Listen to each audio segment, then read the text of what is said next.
एक बार फिर से आप सभी दर्शकों का आपके अपने स्टडी मेंटर यूट्यूब चैनल पर हार्दिक स्वागत है। आज के वीडियो में हम आपके सामने लेके आए हैं मौर्य प्रशासन। मौर्य प्रशासन कहाँ से शुरू होता है और कहाँ पर इसका अंत होता है, सारी डिटेल हम आपको इस वीडियो में बताने वाले हैं।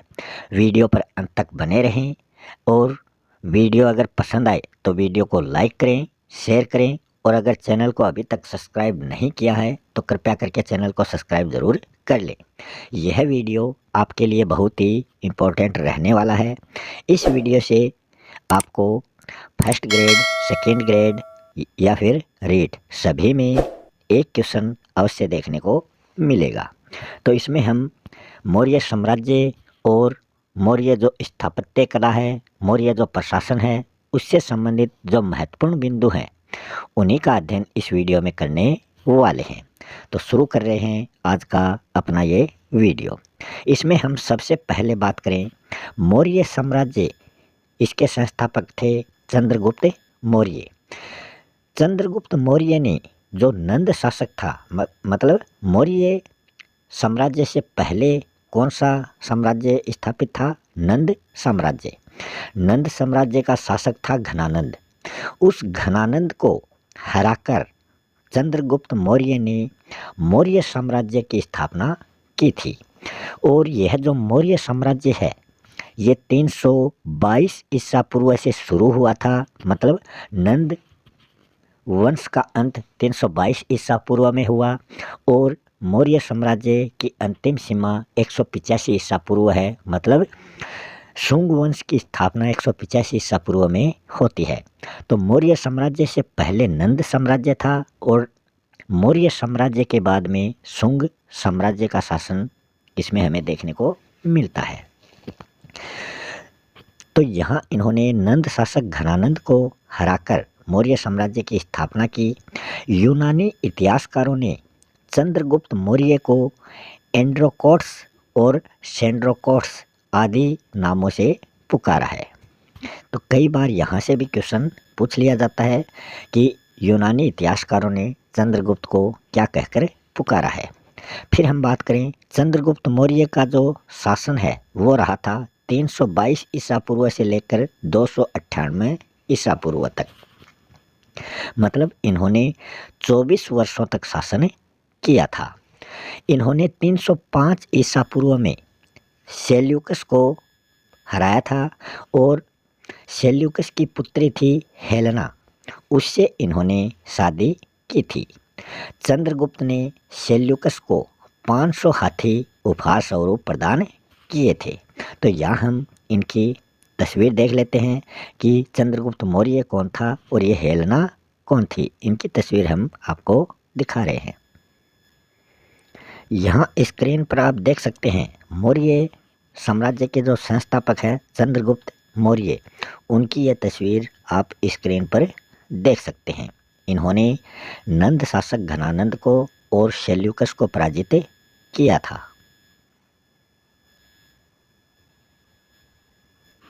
यहाँ आप स्क्रीन पर जो फोटो देख रहे हो ये सेल्यूकस निकेटर की ये फोटो है जिसको चंद्रगुप्त मौर्य ने पराजित किया था। इन्हीं की पुत्री हेलेना से इन्होंने चंद्रगुप्त मौर्य ने शादी की थी। यहाँ स्क्रीन पर आप देख सकते हो ये चंद्रगुप्त मौर्य है और ये हेलेना है। यहाँ पर आप हेलेना की तस्वीर देख सकते हैं जिसके साथ चंद्रगुप्त मौर्य का विवाह हुआ था। यहाँ हम बात करें कौटिल्य, जो चंद्रगुप्त मौर्य के प्रधानमंत्री थे, इनके गुरु थे। कौटिल्य जो थे वो नालंदा पाटलिपुत्र जो विश्वविद्यालय है वहाँ के ये शिक्षक रहा करते थे। इन्होंने अर्थशास्त्र ग्रंथ की रचना की थी जिस ग्रंथ की जो विषय वस्तु है वो राजनीति रही है। इन्होंने कौटिल्य, जिनका अन्य नाम विष्णुगुप्त, चाणक्य, ये भी इनके अन्य नाम हैं। इन्होंने जो घनानंद है उनके व्यवहार से क्रोध होकर उनको श्राप दिया कि जल्द ही तुम्हारा साम्राज्य समाप्त होने वाला है। और इन्होंने बाल्यावस्था से चंद्रगुप्त मौर्य को घनानंद के विरुद्ध युद्ध के लिए तैयार किया था। उनको शिक्षा दीक्षा इन्हीं के द्वारा दी गई थी। इसमें केंद्रीय प्रशासनिक अधिकारी मतलब जो अर्थशास्त्र है, उस ग्रंथ में जो केंद्रीय प्रशासनिक अधिकारी होते थे, जो फर्स्ट ग्रेड के अधिकारी थे, उनको अष्टादश तीर्थ के नाम से जाना गया है। और ये अष्टादश मतलब 18 ये प्रमुख अधिकारी माने जाते हैं, जिनमें कुछ कुछ अधिकारियों की चर्चा हम यहाँ करने जा रहे हैं। इसमें लक्षणाध्यक्ष जो टकसाल से संबंधित अधिकारी था, टकसाल का लेखा जोखा वो अपने पास रखता था। पोतवाध्यक्ष का काम था मापतोल से संबंधित जानकारी इकट्ठा करना। शीताध्यक्ष जो था वो सरकारी भूमि से संबंधित रिकॉर्ड देखता था। अकाराध्यक्ष जो है वो खान विभाग का अधिकारी होता था। आठविक जो है ये वन विभाग से संबंधित अधिकारी होता था। लूणाध्यक्ष जो है वो बुच्चर खाने से संबंधित अधिकारी होता था। तो यहाँ हमने कुछ जो प्रमुख अधिकारी हैं उनके बारे में यहाँ चर्चा की है। ये कुल 18 थे और उन 18 में से ये मुख्य कुछ हमने आपके सामने प्रस्तुत कर दिए हैं। अगले बिंदु की तरफ चलते हैं। विशाख दत्त ने अपने ग्रंथ मुद्रा राक्षस में चंद्रगुप्त मौर्य के लिए तुच्छ या हीन शब्द का प्रयोग किया था। तो ये विशाख दत्त के ग्रंथ का नाम है मुद्रा राक्षस। यहाँ से भी कई बार क्वेश्चन पूछा जा चुका है। अगले बिंदु की हम बात करें, सेल्यूकस निकेटर का राजदूत था मेगस्थनीज, जो 304 ईसा पूर्व में चंद्रगुप्त मौर्य के पास आया था और 299 ईसा पूर्व तक वो उनके पास ही रहा था। इसके मध्य में पाटलिपुत्र में रहकर उन्होंने इंडिका पुस्तक लिखी थी। पाटलिपुत्र को उन्होंने पोलीब्रोथा कहकर संबोधित किया था। तो इंडिका पुस्तक के लेखक मेगस्थनीज माने जाते हैं। ये क्वेश्चन भी कई बार आपसे पूछा जा चुका है। भारतीय यूनानी देवता डियोनीसियस जो शिव के रूप में और हेराक्लीज जो हैं वो कृष्ण के रूप में पूजे जाते थे। मौर्य साम्राज्य की जो नगर प्रशासन है वो 6 समितियों में या फिर जो सैन्य प्रशासन है वो 6 समितियों के द्वारा संचालित होते थे और सभी समितियों में 5-5 सदस्य होते थे। इस प्रकार कुल 30 सदस्य नगर प्रशासन और सैन्य प्रशासन में रहते थे। मौर्य साम्राज्य में जो भारतीय समाज था वो 7 भागों में बटा हुआ था। उस समय दास प्रथा का कहीं भी हमें उल्लेख नहीं मिलता है और ना ही मौर्य साम्राज्य में कभी अकाल पड़ने का उल्लेख इन ग्रंथों में हमें देखने को मिला है। आगे हम बात करें, भद्रबाहु ने कल्पसूत्र नामक एक ग्रंथ लिखा था। उस ग्रंथ में उन्होंने कहा है कि चंद्रगुप्त मौर्य के शासन के उत्तरार्ध में मगध में 12 वर्ष का एक भीषण अकाल पड़ा था। उस अकाल से निपटने के लिए चंद्रगुप्त मौर्य ने कई प्रयास किए मगर सारे प्रयास ही उनके असफल रहे थे, जिसके कारण इन्होंने जैन धर्म की भद्रबाहु से इन्होंने जैन धर्म की दीक्षा ली और ये कर्नाटक के श्रवण बेलगोला नामक स्थान पर एक पर्वत के ऊपर सलेखना विधि के द्वारा इन्होंने अपने शरीर का त्याग किया था। सलेखना विधि होती है भूखे रहकर अपनी देह का त्याग करना, मतलब उपासना विधि, व्रत विधि के नाम से भी इसको जाना जाता है। यह जो श्रवण बेलगोला का ये जो पर्वत का स्थान है इसको आज हम चंद्रगिरी के नाम से जानते हैं। गंगवंशीय शासक वे थे जिनके सेनापति ने बाहुबली की मूर्ति यहाँ श्रवण बेलगोला में स्थापित की थी। बाहुबली कौन थे? गोमतेश्वर महाराज जो है वो बाहुबली की मूर्ति यहाँ पर स्थापित की गई है। अगला बिंदु है तमिल ग्रंथ अहनानोरु और मुर्नानोरु। ये दो जो हैं ये तमिल भाषा के प्रमुख ग्रंथ माने जाते हैं। इन ग्रंथों से चंद्रगुप्त मौर्य की दक्षिण भारत की जो विजय हैं उनका उल्लेख इन ग्रंथों में हमें देखने को मिलता है कि चंद्रगुप्त मौर्य ने केवल उत्तरी भारत में ही अपना साम्राज्य स्थापित नहीं किया था बल्कि दक्षिण भारत तक उन्होंने अपने साम्राज्य का विस्तार किया था। तो ये तमिल ग्रंथों से हमें पता चलता है। आगे हम बात करें तो अगला बिंदु है, यूनानी लेखकों ने बिंदुसार को चंद्रगुप्त मौर्य के बाद में अगले जो मौर्य शासक बनते हैं वो हैं बिंदुसार। बिंदुसार को अमित्र चेट्स मतलब इनको अमित्र घात के नाम से भी पुकारा जाता है। इनका जैन ग्रंथ में शेषन जबकि वायु पुराण में भद्रसार नाम इनका मिलता है। तो ये सारे नाम किसके हैं? ये बिंदुसार के ही सारे नाम हैं। स्ट्रेबो जैसे विद्वान के अनुसार सीरिया के शासक थे एंटियोक्स। इन्होंने डायमेक्स नामक जो राजदूत है उसको बिंदुसार के दरबार में भेजा था। प्लिनी जैसे विद्वान ने कहा है कि मिस्र के जो शासक थे टोलमी द्वितीय फिलाडेल्फस, इन्होंने डायनोसियस नामक राजदूत को बिंदुसार के दरबार में भेजा था। बिंदुसार ने सीरियाई नरेश से 3 वस्तुएं उपहार स्वरूप मांगी थी। वो 3 वस्तुएं थी मीठी शराब, सूखी अंजीर और एक दार्शनिक।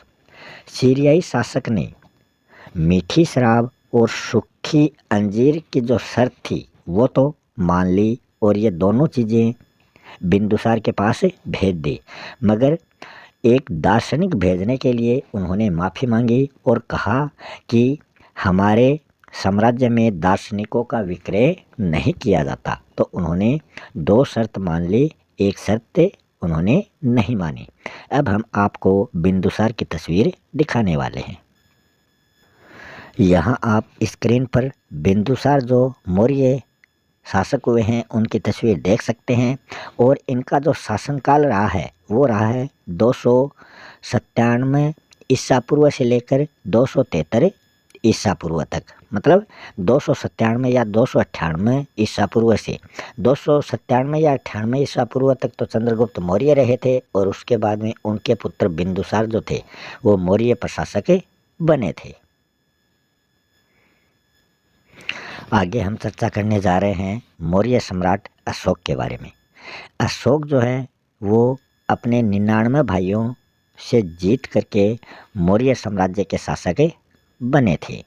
तो यहाँ हम देख रहे हैं राजा बनने से पहले अशोक जो थे वो अवंती के राज्यपाल थे।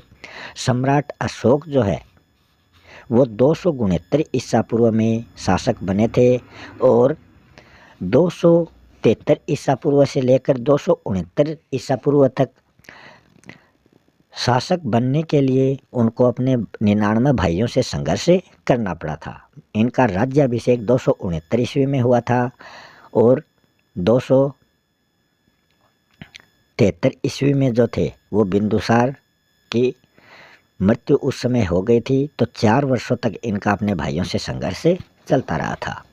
सम्राट अशोक के अभिलेखों को सबसे पहले किसने खोजा था? टिफेन थेलर ने। टिफेन थेलर ने जो एक पादरी था उसने 1750 ईसा पूर्व में सबसे पहले अशोक के अभिलेखों को खोजा था। तो ये क्वेश्चन भी कई बार पूछा जाता है। और सबसे पहले पढ़ा किसने था? तो वो पढ़ा था जेम्स प्रिंसेप ने। जेम्स प्रिंसेप ने अशोक के अभिलेखों को सबसे पहले 1837 ईस्वी में पढ़ने का प्रयास किया था और उनको सफलता प्राप्त हुई थी। उपगुप्त जो थे उन्होंने अशोक को बौद्ध धर्म में दीक्षित किया था। अगला बिंदु है अशोक का शासनकाल रहा है 273 ईसा पूर्व से 232 ईसा पूर्व तक। इनका जो राज्याभिषेक वो 269 ईसा पूर्व में 4 वर्ष के बाद में होता है। अशोक के अभिलेखों के 3 प्रमुख वर्ग माने जाते हैं, शिलालेख, स्तंभलेख और गुहालेख। ये 3 इसके वर्ग हैं। इनके 14 दीर्घ शिलालेखों को 8 स्थानों से खोजा गया है। मतलब ये 14 जो दीर्घ शिलालेख हैं वो 8 जगहों से प्राप्त हुए हैं। अशोक को अभिलेख लिखने की जो प्रेरणा है वो ईरानी शासक दारा मतलब डेरियस प्रथम से मिली थी। तो डेरियस प्रथम से प्रेरणा लेकर उन्होंने अभिलेखों का निर्माण करवाया था। आगे हम बात करें अशोक के राज्याभिषेक के 10वें वर्ष में, मतलब राज्याभिषेक 269 ईसा पूर्व को हुआ था। तो 10वें वर्ष मतलब इसमें से 10 कम कर देंगे तो 59 ईसा पूर्व हो जाएगा। उस समय इन्होंने बोध गया और 20वें वर्ष मतलब 10 इसमें और कम कर दें तो 49 हो जाएगा। 249 ईसा पूर्व में इन्होंने लुम्बिनी मतलब कपिल वस्तु जो है वहाँ की धम्म यात्रा इनके द्वारा की गई थी। तो इन्होंने 2 धम्म यात्राएं की हैं, बोध गया और लुम्बिनी की। लघु शिलालेखों में अशोक ने स्वयं को बुद्ध शाक्य कहा है और जो धम्म है उसकी परिभाषा अशोक के दूसरे और 7वें स्तंभ लेख में हमें देखने को मिलती है। आगे हम बात करें मानसेहरा शिलालेख और शाहबाजगढ़ी जो शिलालेख है, ये दोनों ही शिलालेख वर्तमान समय में भारत का जो पड़ोसी देश है पाकिस्तान, वहाँ पर ये दोनों शिलालेख स्थित है। और इन दोनों ही शिलालेखों की जो लिपि है वो खरोष्टी है।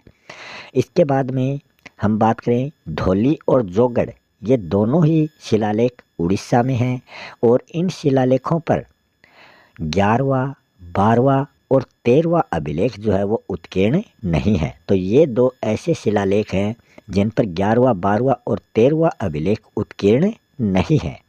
इनको पृथक कलिंग अभिलेख के नाम से भी जाना जाता है। अब हम आपको सम्राट अशोक की तस्वीर दिखाएंगे, उसके बाद में अगले बिंदु की चर्चा करेंगे। यहाँ आप स्क्रीन पर अशोका द ग्रेट मौर्य जो प्रशासक हैं ये आप यहाँ देख सकते हैं। मौर्य साम्राज्य के महान शासक ये हुए हैं और इन्होंने अशोक स्तंभ का निर्माण करवाया था। इस अशोक स्तंभ पे आप देख सकते हो, इस पर हमें 4 जो शेर हैं उनकी आकृति दिखाई देती है। 3 शेर तो सामने से दिखाई देते हैं, चौथा शेर जो है वो इसके पीछे स्थित है।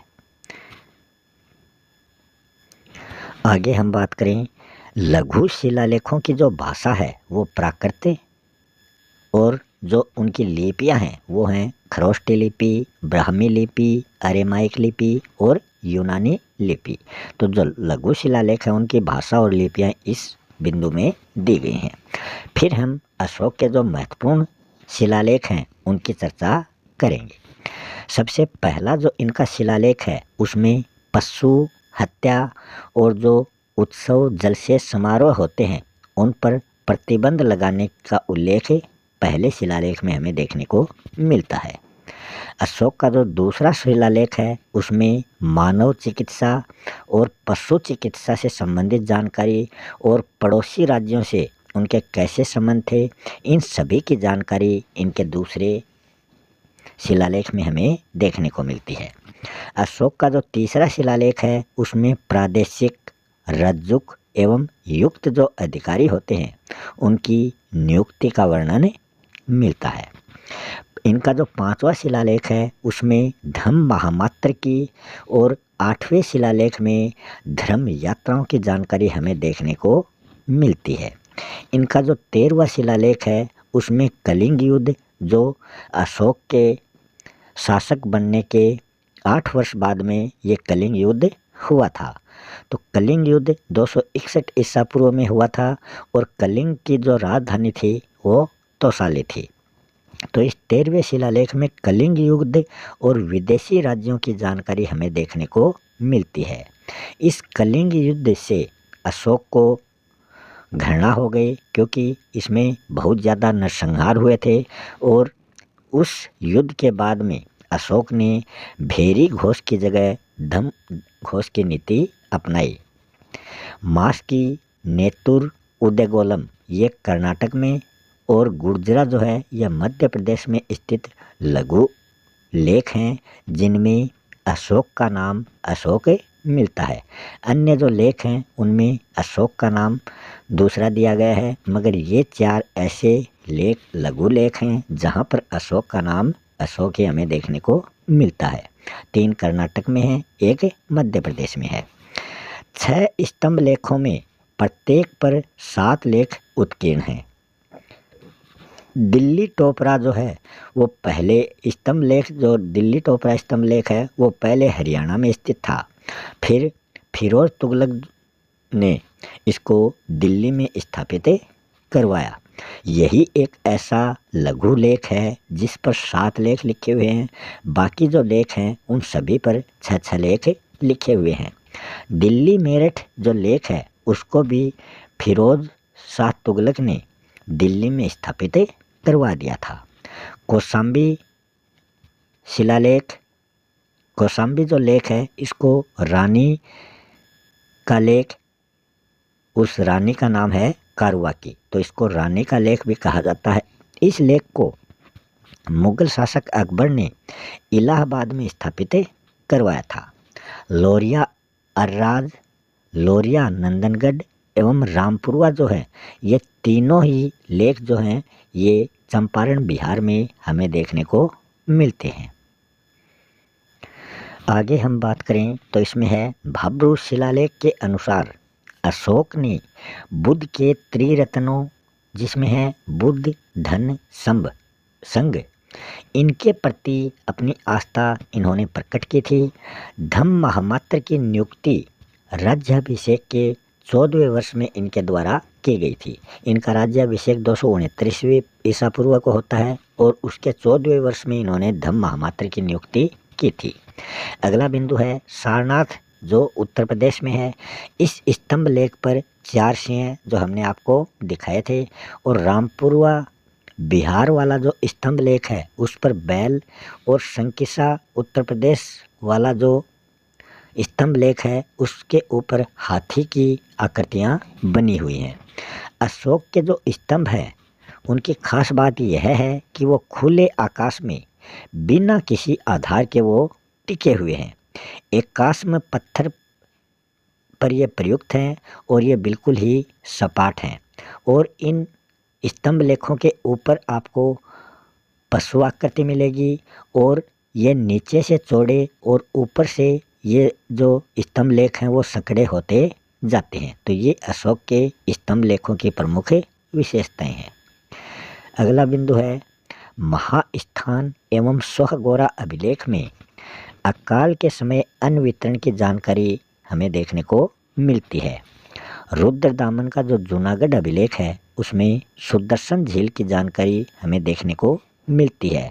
इस सुदर्शन झील के निर्माता चंद्रगुप्त मौर्य माने जाते हैं, और इसका जो पुनः निर्माण है वो अशोक और बाद में रुद्रदामन और बाद में गुप्त शासक स्कंदगुप्त ने भी इसका सुदर्शन झील का पुनः निर्माण करवाया था।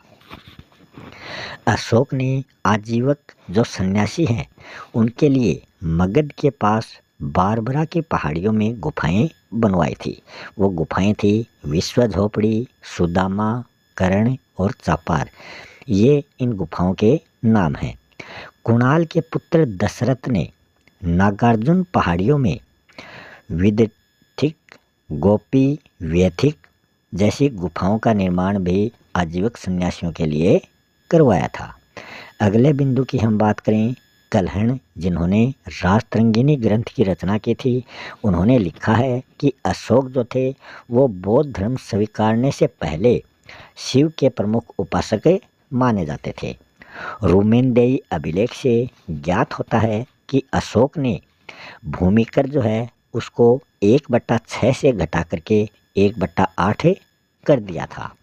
मेगस्थनीज के अनुसार चंद्रगुप्त के पास 6 लाख पैदल सेना, 50,000 अश्वारोही, 9,000 हाथी और 800 रथों से सुसज्जित एक विशाल सेना थी।